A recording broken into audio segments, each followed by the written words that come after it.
Hey everyone, welcome back to Signals. I'm your host, Gwen Chen.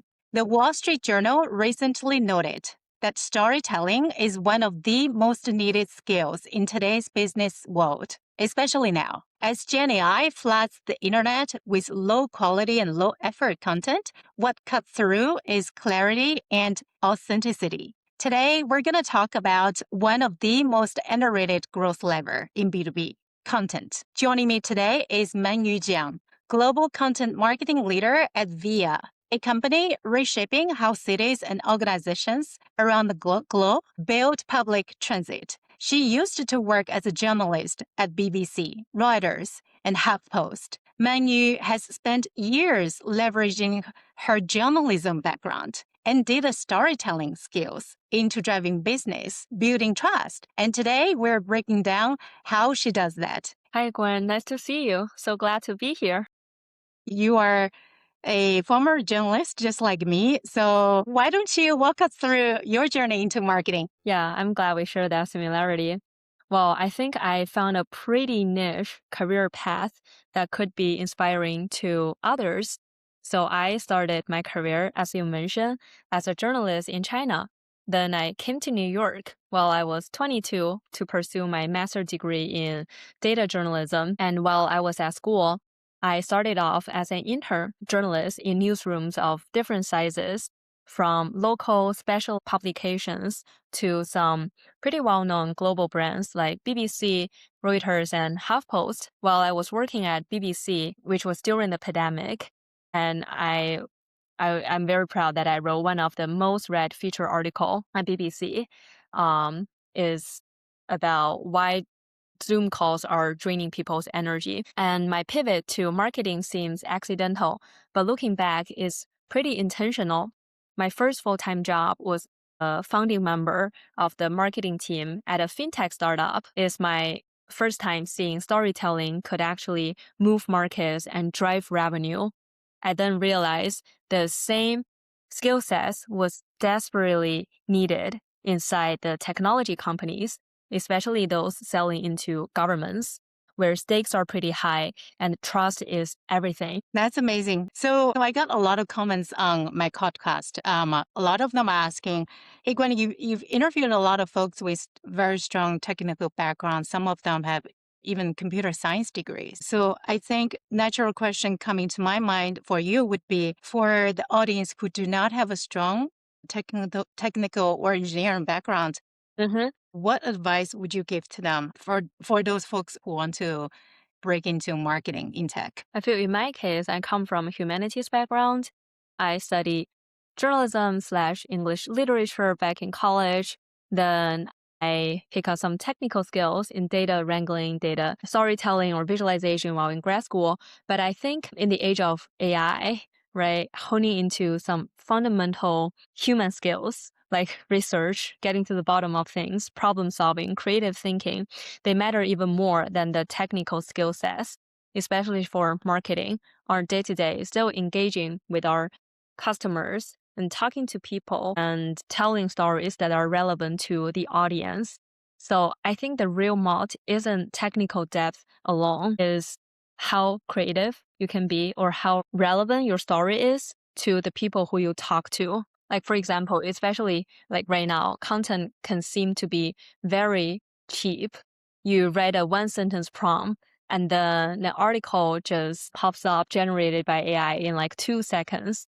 But especially in like time like this, I think conviction matters the most. Like thinking of in a real life scenario, you look into someone's eyes, you tell them it is our solution works and here are the proof. And we devote so much energy and time into building these really amazing things. So trust me, it's gonna work.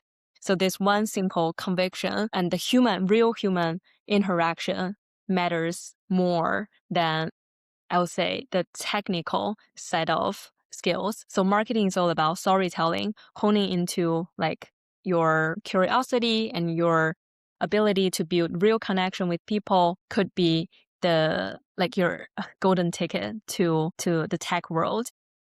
Yeah, completely agree. And what a good way to describe the unique differentiator as a human being in the age of AI. I really like the word you used, conviction. It's like a mutual trust. Believe us, we can help you. We are here to support you no matter what. I just finished my previous episode with a very seasoned sales leader, and she shared similar opinions. So she thinks the uniqueness of today's sales team is people, like human in the loop, the human touch, because AI is creating a leveling ground or field for everybody, regardless whether you have a technical background or not, because you can quickly learn and quickly gather information and quickly do the research so that you are all on the same level, right? So I'm also curious to know, Manyu, so you started your career in newsroom and then transitioned to the fintech, and now you are with VIA. I'm curious to know what attracted you to VIA. What's special about VIA that convinced you to make the jump? Great question. First of all, what our company does, VIA builds the intelligent transit systems across the globe. So everything from software to operations. And we transform the transportation systems into highly efficient digital networks.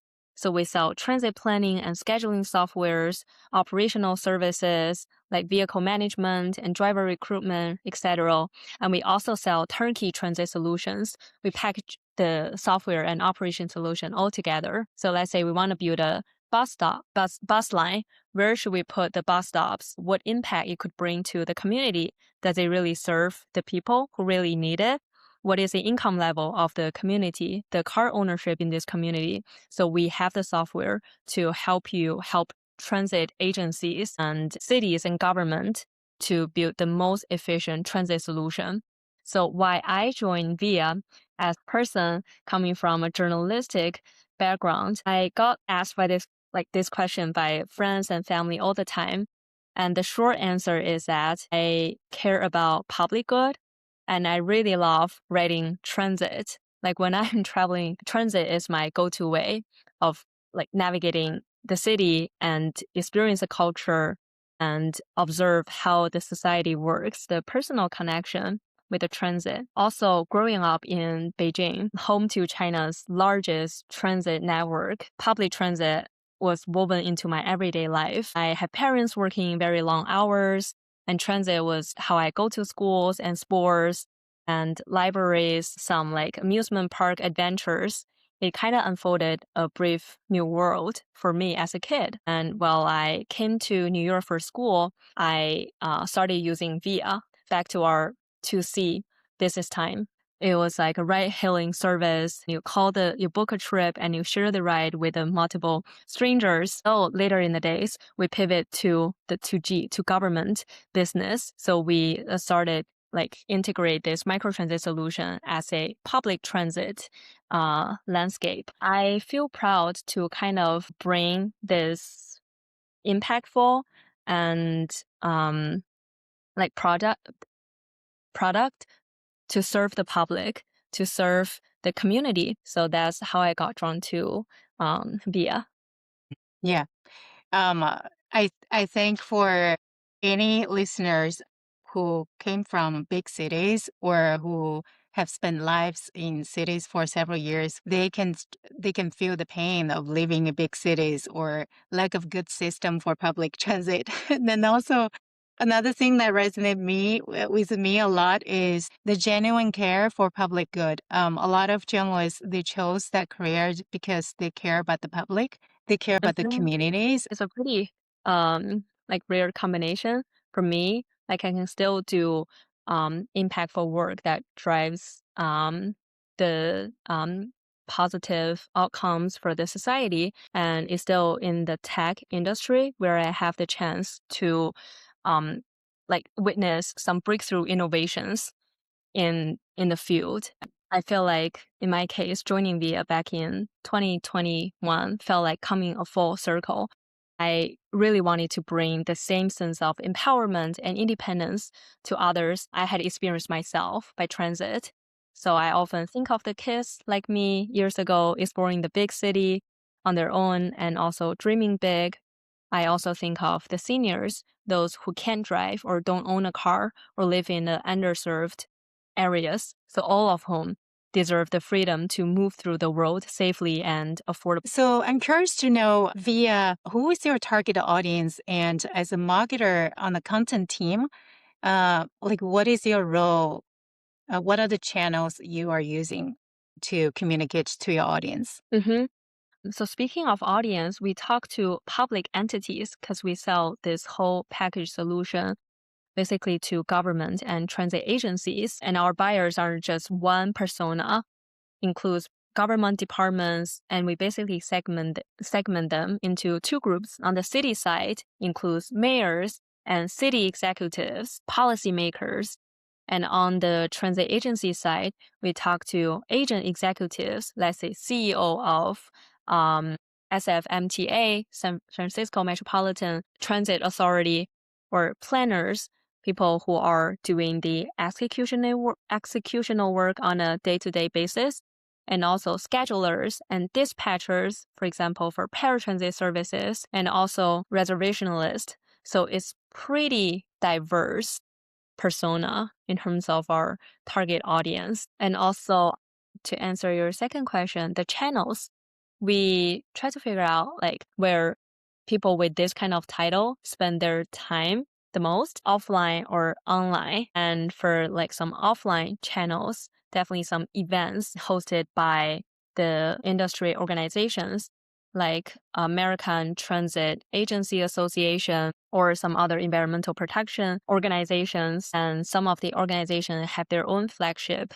magazines. So we sponsor those magazines and publish our organic content on those platforms. And for online platforms, promotion channels, LinkedIn is the platform where we invest a lot of our marketing budget, and we target these people with the job titles like city planner or scheduler to increase the visibility of our advertisement. And besides that, we have the field marketing strategy. We host events, offline events or online webinars to engage this group of audiences, to show them, see, here are the newest trends in transit, and here's how you can do more with less with AI our agent, or here are some paradigm shift in the landscape of paratransit. Here's how the most innovative transit agencies are rebuilding, revamping their transit systems. So for the content marketing team, I want to understand where does content marketing team sit within VIA's marketing organization, and what is the role and goal of this team? Great question. So I would say we have a few pillars for content marketing strategies, and all the four pillars are kind of integrated, and content is playing a role in each one of the pillars. So first of all, I would say the branding, like we need to define who we are and we need to rethink of it all the time as the scale and scope of our business is expanding constantly. Like we started off with only software solutions, and then we expand our capability to the operational services. And then we have the turnkey kind of all-in-one transit solution. So we need to constantly evolve our narrative in defining who we are. So that's the first pillar, branding, the branding piece. And the second pillar, I would say, is about campaign. Like we need to really think about the business outcome of our content. Like we put a lot of intention into the outcome that we are driving. For example, for the first piece, it's more about the quantitative hype building type of content. And the second one is more about the business driven content. We think about the demo requests we generated through, let's say, the email we sent, the advertisement we shared on social platforms, and the web traffic eyeballs we got on the blog post and the forms filled. So those are the content serving for specific campaign goals. And the third pillar, I would say, is product storytelling. That's also one big anchor of our storytelling. We have such a diverse and nuanced product offering. It's a whole suite. So how we can still find clarity and making the dots all connected and making sure the partner understand the solutions we bring to the table. We telling compelling product stories is one of the pillar. Fourth pillar is highly connected to the PR side of marketing, press releases, national impact. Let's say we want to pitch to the journalists constantly, not only our local story, how, let's say, microtransit is really bringing positive impact to this one specific San Francisco community. We want to surface some overarching themes and narrative. For example, there's an innovative transit driving employment rate in this area. So we want to make the trend kind of overarching theme more prominent so that they are pitchable to the journalists who are reporting on national issues. So there are four pillars. What is your biggest bet this year? It could be a theme, could be a common thread, could be one of the pillar. Great question. Let me think about it. I think our big bet is that the companies who win will be the ones who actually own the educational layer of their category. So they not be one of the pillars. It's more about we position us as a authoritative voice in this industry. So one of the big bets we have for this year is to reshape our content library. So we are doing a lot of brainstorming on restructuring the information that we have across the company. Let's say right now we have 700 blog posts. We hosted 13 webinars, and we have 12 gated pieces of gated content, white paper, reports, how-to guide, how we reuse the resource we already have and shape them in something more digestible and more compelling and more relevant to our target audience. So we want to constantly remind ourselves that we don't need to create new things every time from scratch. Like the classic, the evergreen content is something we can always go back to. Like last year or the year before, there's a movie, The Lion King. Lion King is back, and it's such a classic movie, and people still love it.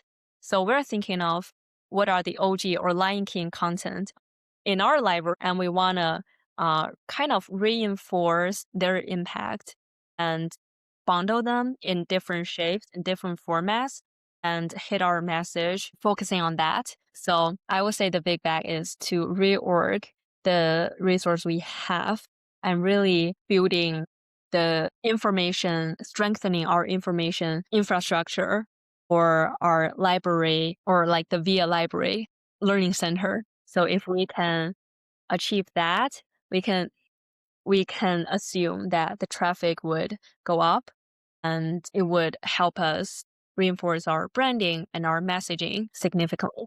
Yeah. So is it correct to say some of the marketing activities can be evergreen because they can address the same needs, customer needs, and then on the other hand, some of them needs to be constant updated because of the changes in the market, because of changes of customer needs. So there are two set of content. One is evergreen, one is ever changing. That's a great summary. Also, right now, we have a pretty lean team, just a couple of us managing the entire editorial calendar. So finding the lever point, be very intentional, be highly focused, definitely matters. So to your point, our focus right now is to resurface the evergreen content that is driving long tail impact. Mm-hmm. Yeah. But we're also hiring like crazy. We're going to have 14 new roles join the team. So that's an exciting chapter in Wow. the company. Yeah, you have to share with us, Manyu. This is a good opportunity for you to share. What are the traits you're looking for, the new roles? The way I approach it, it's more like a, I would say, journalistic interview. I really respect the candidates and people who show the interest and have their unique expertise. I feel like I can learn a lot from them. So this interviewers are like a learning opportunities for me. I review their resume or cover letter. I have my gut feeling. What something surprises me, impresses me, or anything this candidate excel at. I think people who can do something excellent in one specific area can kind of scale it up to other areas. So I do have the genuine curiosity of the candidate. And while I'm looking at their profile, I would cut the outcome that they drove. Specific, like numbers definitely stand out. So it's a cliche, but like people always tell candidates to showcase your achievement by numbers. It actually works. I do care about the results that they're driving in their current role or in their previous role. And I also care about how like their reading diet, if they have a variety of diet in reading and consuming the information. So one question I always ask to the candidate is that, what is one piece of content that really impressed you recently? What are the newsletters you're subscribing? From where you get inspiration or creative ideas? So speaking of the traits I'm looking for, I would say curiosity, creativity, and also how authentic this person is. I want them to be a natural storyteller, to show some passion about, I would say, public good or driving impact to communities. Those are the indicators of a high performer, I think. You also mentioned the reading, somebody who might be reading a lot, because in order to be a good storyteller, you have to constantly get something new to refresh your vocabulary, right? And also, And you mentioned about learning mindset. exactly. And because the world is ever evolving, especially in the age of AI, I do feel like curiosity is key. It's a thing that separates us from AI ultimately. Yeah. I'm curious, when you've been in marketing for many years, so while you're interviewing candidates, what are the personality traits or skill set or anything that you cherish the most? Yeah.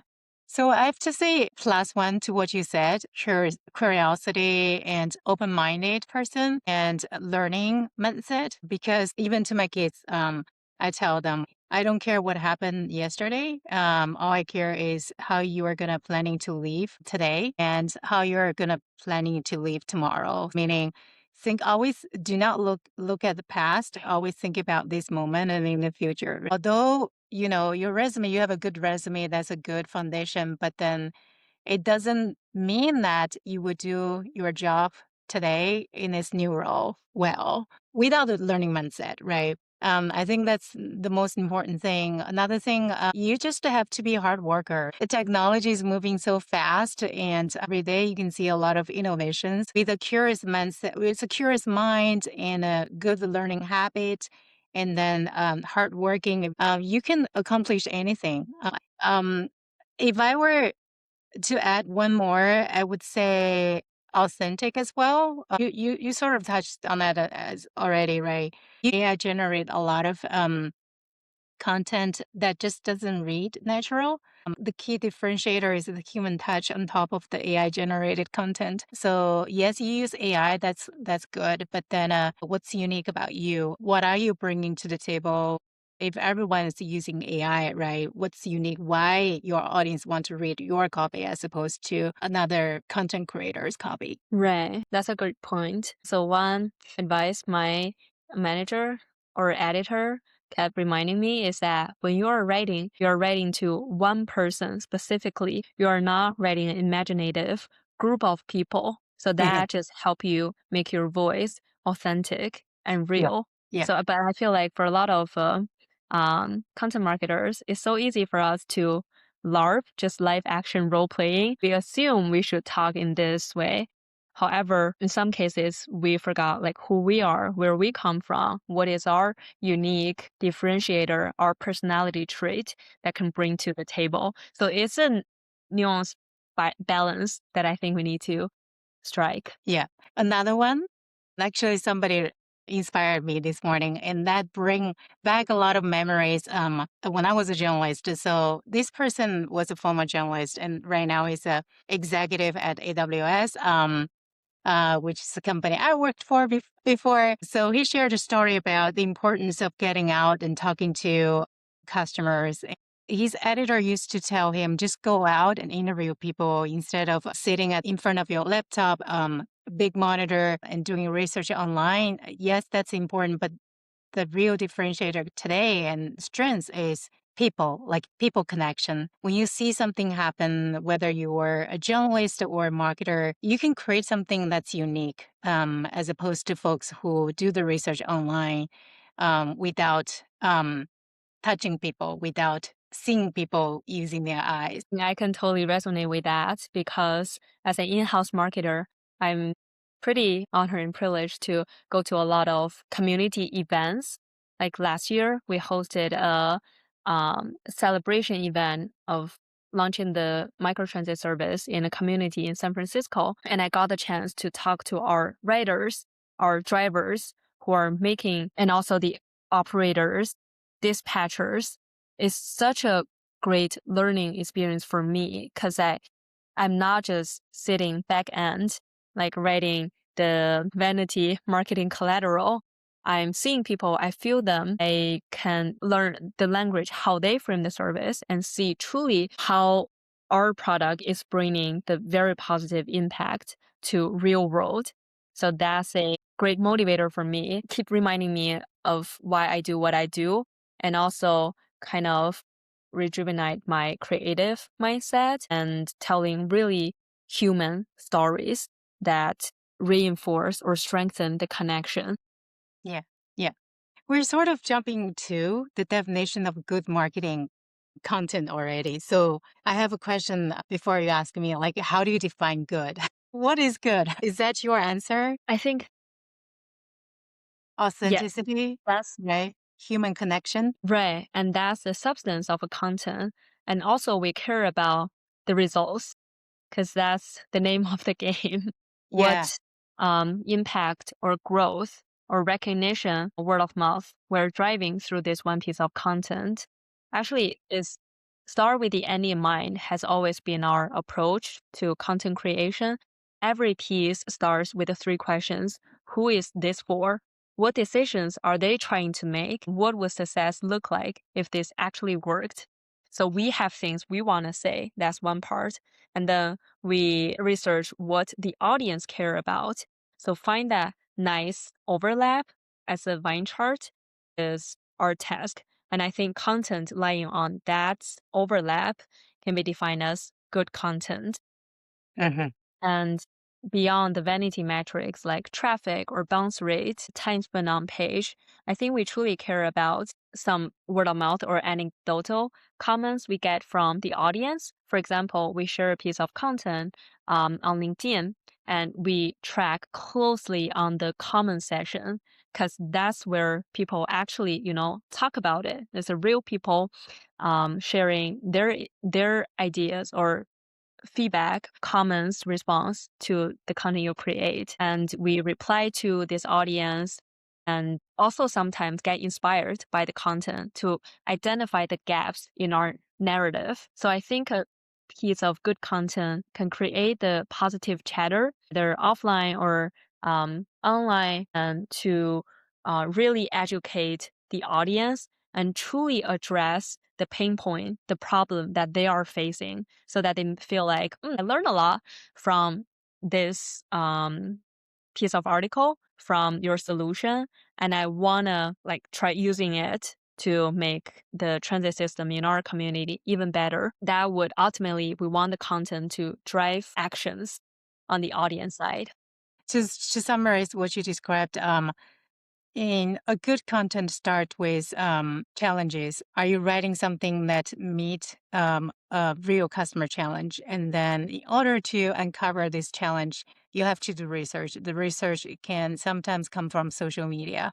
You read comments, you read articles, and then you understand customers are asking a lot of questions on this topic, and then you abstract those questions into a topic and then eventually turn that into a story. You answer their question and address their challenges, their needs. And naturally, the numbers will be high. Number of views, number of comments and impressions and other typical content metrics, right? Exactly. If you are really addressing something that people care about, the organic traffic just follows. We've seen this proven time and again. Yeah.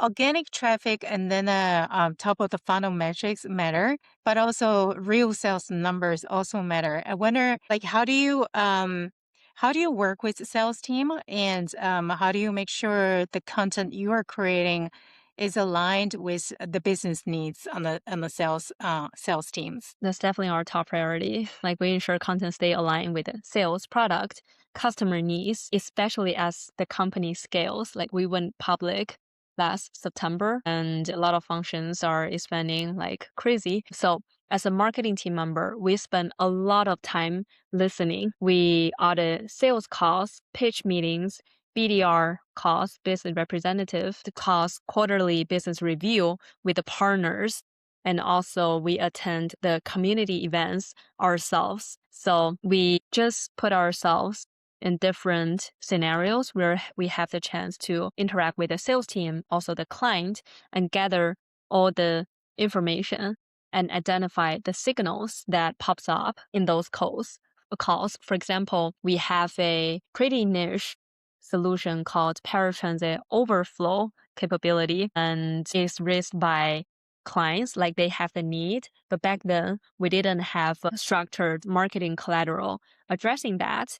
But because we audit the call, we were aware there is a need. So coming from there, we put together, like build a whole suite of marketing collateral addressing this client's one specific point, and we roll it out to a piece of blog post, a gated content, and we transform it to a webinar to engage even more audience. So turns out it is a highly recognized pain points in the industry. Very few organizations or companies actually identifying that and addressing that. And we spot this opportunity and use it as a content marketing strategy to really drive sales on the sales side. What a good story. One of the biggest jobs of marketing team is to help scale the business, help sales close more deals and drive more pipeline. So in your world, as you earlier mentioned, you are talking to multiple audiences, right? Mayor and then scheduler, planner, and a lot of policymakers as well, dispatchers. So some of them are like executive in my technology world, in my previous job at AWS and then even UiPath, so we simply or roughly group our audiences into two types. One is executives, one is developers or hands-on builders. So in your world, I wonder, like when you are talking to people, executives or leaders who do not need to know a lot of nitty-gritty of the details, but then on the other hand, you also need to make sure that you are not like oversimplify things Mhm. that people will hate you. How do you strike the balance between simplicity and then oversimplifying? It's a really great question. And I think we actually adopt a pretty similar segmentation approach as AWS. There are people who make decisions, executives, and the second group would be the hands-on builders. And in our case, they are the on-the-ground people who are managing transit systems, patchers, schedulers, reservationists. So we really need to be um, intentional into our messaging. Different audiences need different levels of abstraction. A mayor, a city executive cares about outcomes, and a dispatcher cares about the reliability of this tool, and a CEO or CFO cares about cost curves, and a CEO cares about the revenue or the reputation of their agency. So the art is knowing what not to explain and analogies from their world rather than ours. Think about an example. We sell microtransit solution, on-demand microtransit, like a shuttle service that groups riders heading to the same direction in the same car. And we have rider app to this service. And when we promote this suite of transit solution to mayors, we talk about the job access that this transit can create. We talk about how communities can become more livable.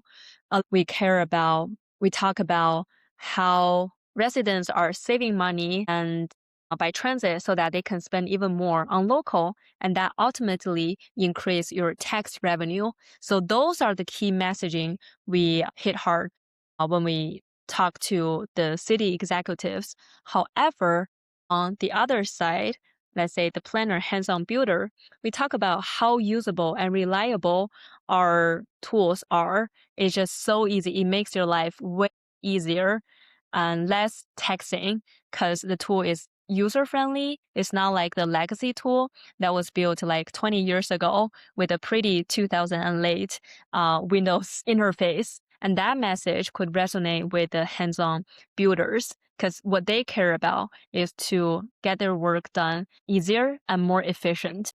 That's amazing. I have a related question to this. When you are writing the copy, you want to speak to your audience languages. Some of marketing's work is to change the perception. There might be some perception, hey, your company is doing this, but in reality, your company is doing that. And then another group of marketing's work is to creating something new, brand new, could be creating a new category or launching a new product that never existed in the company before, or creating and crafting a story from scratch and try to deliver the value your product or company is creating to a target audience. So I wonder, like in your world, do you have an example either on changing the existing perception of your target audience or an example conveying a new product or a new category, creating feature or concept that helps customers understand your value? Great question. Let me think about it. Like I mentioned earlier, VIA used to be a C to customer service. So we are not working with governments or transit agencies to build microtransit. We talk directly to the consumers. And then there is a big pivotal moment in our company that we decided to cut the 2C service and reinforce our position as a public transit company as we pivot our business to building transit system. So that was a big shift in our company, and that brought some big challenge to the marketing department because before people think we serve the individuals like directly, not having government as a kind of agent to mediator to build the service. So back then we did a campaign around like why riding transit and reinforce the message of benefits of riding transit. It cuts congestion and it saves money and also it saves time because you don't have to drive yourself. It's kind of a third space for you to rest and still get to the destination where you want to go. So that was a big moment for us to change the perception of how audience or our consumers sees us. And to the second part, how we convince a new product and build narrative anchor around that. It's a highly nuanced and specialized area, but we used to have microtransit as a distinct category of our product offering. And also we have paratransit. The sales strategy is to combine these two separate categories into one product offering, and we name it as a commingled service. So that's a brand new term we kind of invented and we own the term. We launched a whole content series on that term, commingling. So we wrote an article about what is commingling, the benefits of doing commingling, and the commingling 101 guide that help you know everything about it.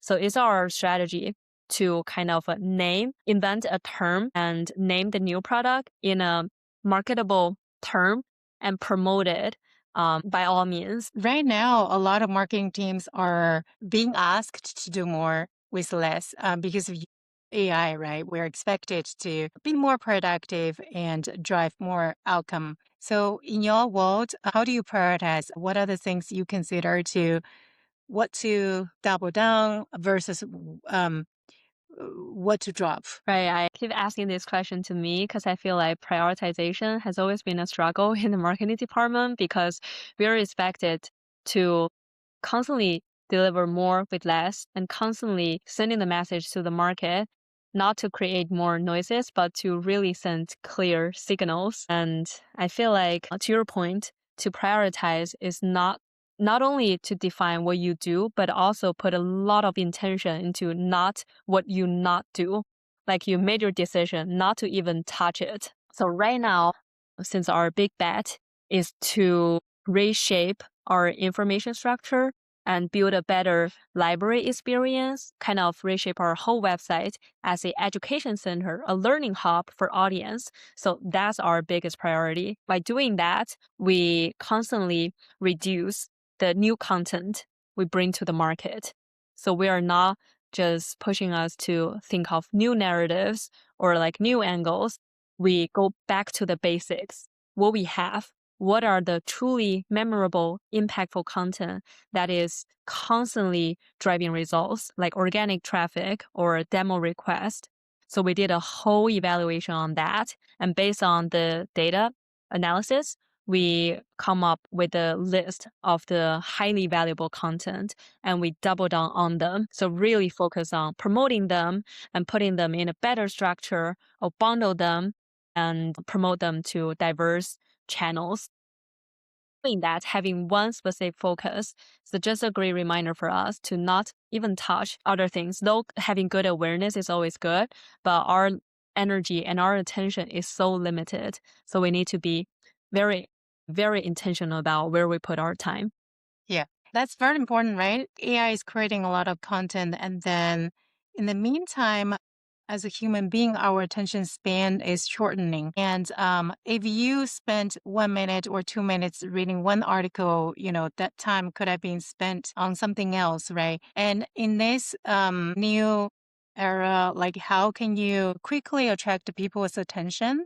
That's very important. You gotta make a decision on what to do versus what not to do. We need to focus on big rocks versus small pebbles. Big rocks are the needle moving activities because those things really matter and can drive bigger impact. Speaking of driving bigger impact, I have a question on AI. So you mentioned about this year, you guys are focusing on sort of more of evergreen and plus educational content on the web experience. I wonder what is AI's role in this new initiative, and how do you use AI as a marketer? I love the question because AI does play a pretty important role in this initiative.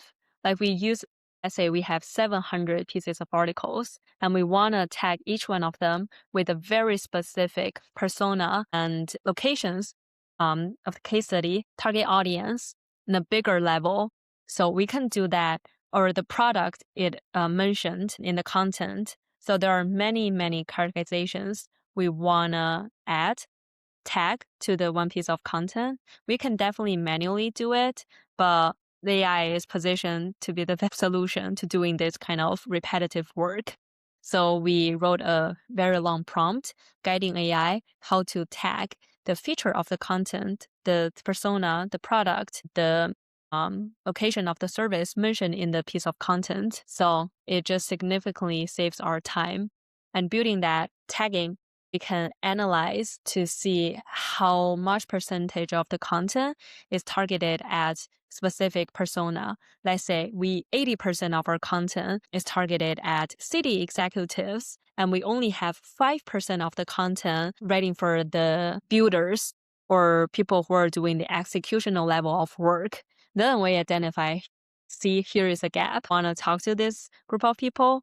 In the future, in our general editorial strategy, we need to build our narrative with more intention to this group of people. So that's the role of AI in this one specific content project. I think it's very smart. You are automating a lot of things. In the past, you have to do it manually. Right now, you can spend more time on creating content that resonate with your audience a lot, as opposed to do the auditing and counting work. Right. And another point I want to respond is that you mentioned that nowadays people's attention span is getting shrinked and buyer expectations rise.